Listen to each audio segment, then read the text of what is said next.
Hello guys, welcome back to my YouTube channel. Guys, आज का video बहुत ही important होने वाला है क्योंकि आज हम बात करने वाले हैं रेलवे भर्ती परीक्षा 2025 के लिए सामान्य अध्ययन के टॉप 30 ऐसे महत्वपूर्ण प्रश्नों की जो आपकी परीक्षा में बार बार पूछे गए हैं।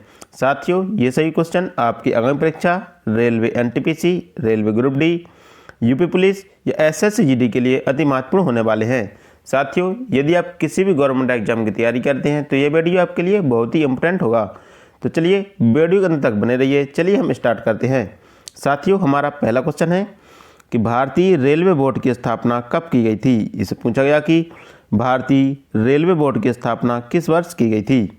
इसका ऑप्शन है 1905 ईस्वी, 1950 ईस्वी, 1853 ईस्वी या 1890 ईस्वी। तो इसका राइट आंसर होगा 1905 ईस्वी। 1905 ईस्वी में भारतीय रेलवे बोर्ड की स्थापना की गई थी। तो इसका राइट आंसर ऑप्शन ए होगा। साथियों, यदि आपसे पूछ लिया जाए कि भारत में रेलवे का जनक किसे कहते हैं तो भारत में रेलवे का जनक लॉर्ड डलहौजी को कहते हैं। किसको? लॉर्ड डलहौजी को भारत में रेलवे का जनक कहते हैं।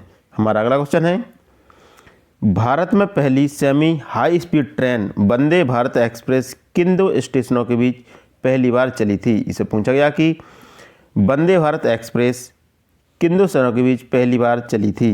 इसका ऑप्शन है दिल्ली से मुंबई, दिल्ली से वाराणसी, मुंबई से अहमदाबाद, चेन्नई से मैसूर। तो इसका राइट आंसर होगा दिल्ली से वाराणसी। भारत में पहली semi high speed train Vande Bharat express Delhi से वाराणसी के बीच चली थी। तो इसका राइट आंसर ऑप्शन बी होगा। हमारा अगला क्वेश्चन है, भारतीय संविधान के किस अनुच्छेद के तहत वित्त आयोग का गठन किया जाता है। इससे पूछा गया कि भारतीय संविधान के किस अनुच्छेद के तहत वित्त आयोग का गठन किया जाता है। इसके ऑप्शन है अनुच्छेद 250, अनुच्छेद 280, अनुच्छेद 360 या अनुच्छेद 370। तो इसका राइट आंसर होगा अनुच्छेद 280। अनुच्छेद 280 के तहत वित्त आयोग का गठन किया जाता है। तो इसका राइट आंसर ऑप्शन बी होगा। हमारा अगला क्वेश्चन है, सिली पॉइंट शब्द किस खेल से संबंधित है। इसमें पूछा गया कि जो सिली पॉइंट शब्द है वो किस खेल से संबंधित है। इसका ऑप्शन है हॉकी, फुटबॉल, क्रिकेट या टेनिस। तो इसका राइट आंसर होगा क्रिकेट। जो सिली पॉइंट है वो क्रिकेट से संबंधित है। तो इसका राइट आंसर ऑप्शन सी होगा। हमारा अगला क्वेश्चन है, साथियों, हमारा अगला क्वेश्चन कहता है कि भारत में श्वेत क्रांति का जनक किसे माना जाता है। इससे पूछा गया कि भारत में श्वेत क्रांति का जनक किसे माना जाता है। इसका ऑप्शन है MS स्वामीनाथन, डॉक्टर वर्गीज कुरियन, सैम पित्रोदा या बाबा आमटे। तो इसका राइट आंसर होगा डॉक्टर वर्गीज कुरियन। डॉक्टर वर्गीज कुरियन को भारत में श्वेत क्रांति का जनक माना जाता है। तो इसका राइट आंसर ऑप्शन बी होगा। हमारा अगला क्वेश्चन है, हीराकुंड बांध किस नदी पर निर्मित है। इससे पूछा गया कि जो हीराकुंड बांध है वो किस नदी पर निर्मित है। इसका ऑप्शन है गंगा, महानदी, गोदावरी नदी या कावेरी नदी। तो इसका राइट आंसर होगा महानदी पर। ठीक है, जो हीराकुंड बांध है वह महानदी पर स्थित है। तो इसका राइट आंसर ऑप्शन बी होगा। साथियों, आपसे पूछ लिया जाए कि जो हीराकुंड बांध है वह किस राज्य में है तो हीराकुंड बांध उड़ीसा राज्य में स्थित है। कहाँ पर है? उड़ीसा राज्य में स्थित है। और उड़ीसा की राजधानी भुवनेश्वर है। क्या है? उड़ीसा की राजधानी भुवनेश्वर है। इतनी बात आपको ध्यान रखनी है। हमारा अगला क्वेश्चन है, सत्यार्थ प्रकाश पुस्तक के लेखक कौन थे। इसे पूछा गया कि सत्यार्थ प्रकाश पुस्तक के लेखक कौन थे। इसका ऑप्शन है स्वामी विवेकानंद, स्वामी दयानंद सरस्वती, राजा राम मोहन राय या बाल गंगाधर तिलक। तो इसका राइट आंसर होगा स्वामी दयानंद सरस्वती। सत्यार्थ प्रकाश पुस्तक के लेखक स्वामी दयानंद सरस्वती थे। तो इसका राइट आंसर ऑप्शन बी होगा। हमारा अगला क्वेश्चन है, किस ग्रह को लाल ग्रह कहा जाता है। इसे पूछा गया कि किस ग्रह को लाल ग्रह कहा जाता है। इसका ऑप्शन है शुक्र ग्रह, मंगल, बृहस्पति या शनि। तो इसका राइट आंसर होगा मंगल। मंगल ग्रह को लाल ग्रह के नाम से जानते हैं। तो इसका राइट आंसर ऑप्शन बी होगा।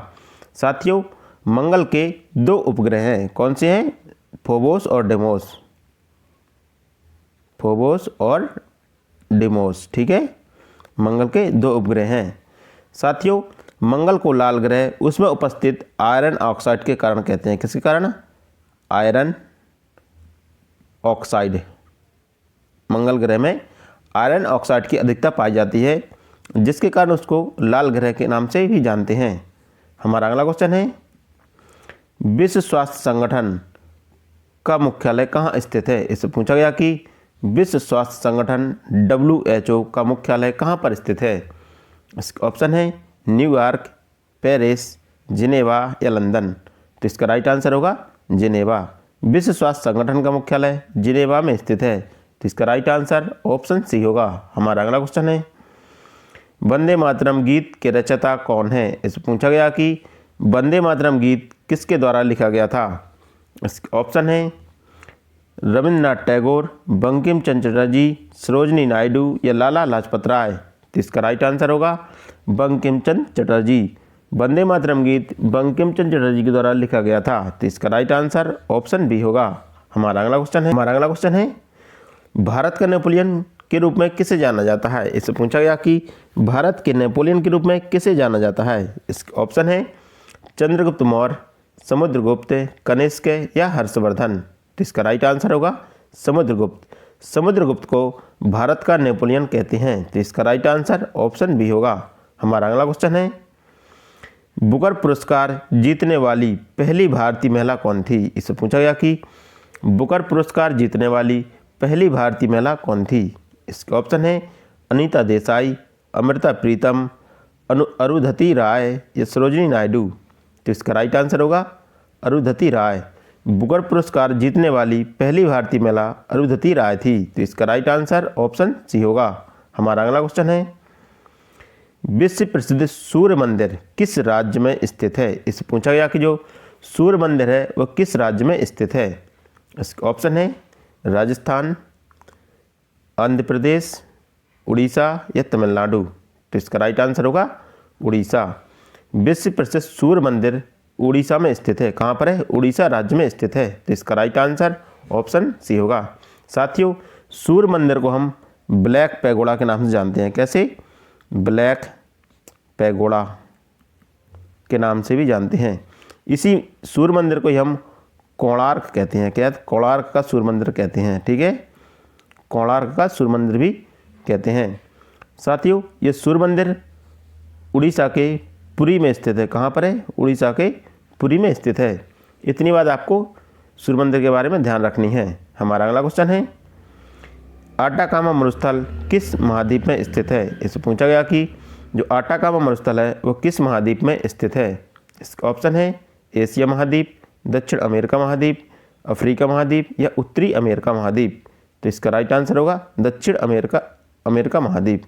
जो आटाकामा मरुस्थल है वो दक्षिण अमेरिका महाद्वीप में स्थित है। तो इसका राइट आंसर ऑप्शन बी होगा। हमारा अगला क्वेश्चन है, भारतीय संविधान की 8वीं अनुसूची में मूल रूप में कितनी भाषाएं थीं। इससे पूछा गया कि भारतीय संविधान की 8वीं अनुसूची में मूल रूप में कितनी भाषाएं थीं।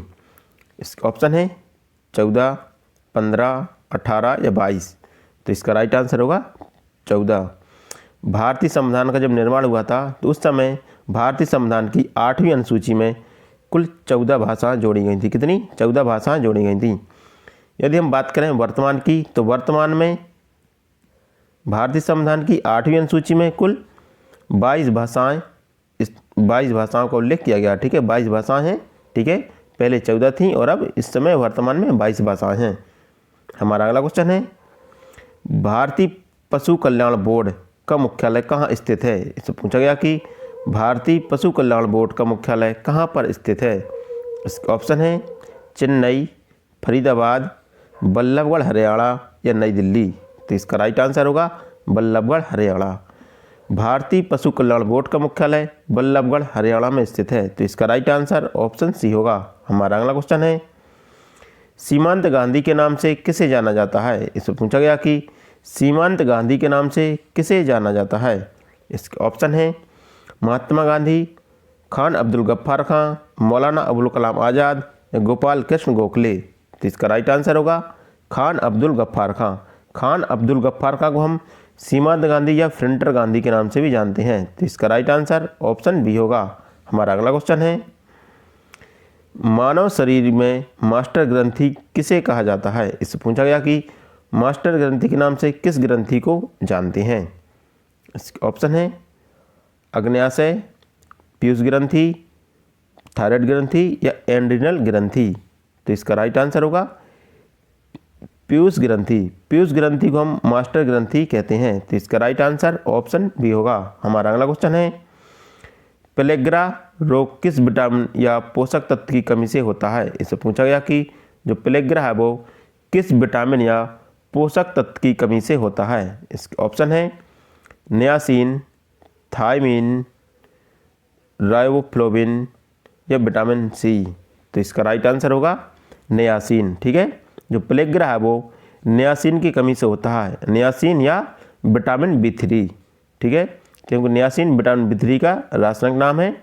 तो विटामिन B3 की कमी से पेलेग्रा रोग होता है। तो इसका राइट आंसर ऑप्शन ए होगा। हमारा अगला क्वेश्चन है रक्त का कब्रगाह किसे कहा जाता है। इससे पूछा गया कि रक्त का कब्रगाह किसे कहा जाता है। इससे पूछा गया साथियों रक्त का कब्रगाह या RBC का कब्रगाह। ठीक है, ज़्यादातर पूछा जाता है कि RBC का कब्रगाह किसे कहा जाता है। इसके ऑप्शन है यकृत, पीलिया, हृदय या अस्थिमज्जा। तो इसका राइट आंसर होगा पीलिया। पीलिया को RBC का कब्रगाह कहते हैं। तो इसका राइट आंसर ऑप्शन बी होगा। हमारा अगला क्वेश्चन है निषेचन के बाद फूल का कौन सा भाग बीज में विकसित हो जाता है। इससे पूछा गया कि निषेचन के बाद फूल का कौन सा भाग बीज में विकसित हो जाता है। इसका ऑप्शन है अंडाशय, बीजांड, पुंकेसर या बाह्य दल। तो इसका राइट आंसर होगा बीजांड। निषेचन के बाद फूल का बीज है जो बीजांड है जो बीज में विकसित हो जाता है। तो इसका राइट आंसर ऑप्शन बी होगा। हमारा अगला क्वेश्चन है स्तनधारियों में मुख्य उत्सर्जी पदार्थ क्या होता है। इससे पूछा गया कि स्तनधारियों में मुख्य उत्सर्जी पदार्थ कौन सा होता है। इसका ऑप्शन है यूरिया, अमोनिया, यूरिक एसिड या अमीनो एसिड। तो इसका राइट आंसर होगा यूरिया। स्तनधारियों में मुख्य उत्सर्जी पदार्थ यूरिया होता है। तो इसका राइट आंसर ऑप्शन ए होगा। हमारा अगला क्वेश्चन है मानव शरीर में कौन सा खनिज लवण सबसे अधिक मात्रा में पाया जाता है। इससे पूछा गया कि मानव शरीर में कौन सा खनिज लवण सबसे अधिक मात्रा में पाया जाता है। इसका ऑप्शन है पोटेशियम, आयरन, कैल्शियम या सोडियम। तो इसका राइट आंसर होगा कैल्शियम।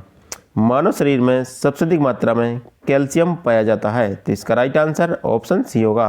हमारा अगला क्वेश्चन है पानी से शरीर को कितनी ऊर्जा प्राप्त होती है। इससे पूछा गया कि पानी वाटर से शरीर को कितनी ऊर्जा प्राप्त होती है।